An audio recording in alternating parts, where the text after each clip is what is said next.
Thanks for tuning in. In this video I will show you how to install a workflow for Alfred where you can quickly navigate Visual Studio Code workspaces.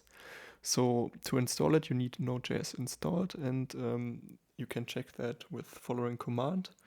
And to install the workflow we just need to install this package from npm, and after it is installed it automatically activates the workflow. So we can check it out in the workflow Alfred preferences. Here is the new workflow, and we must need to configure the path to code. So we can check the path with where code, copy that, and in Alfred settings there's a button on the top right where we can paste the path. Then save it, and now we're ready to go. We can use it by just typing VSC following by your search string, and we get a list of workspaces. Pressing enter one opens code on the following workspace.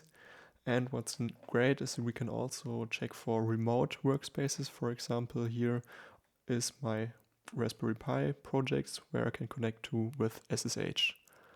Thanks for watching. I hope this helps.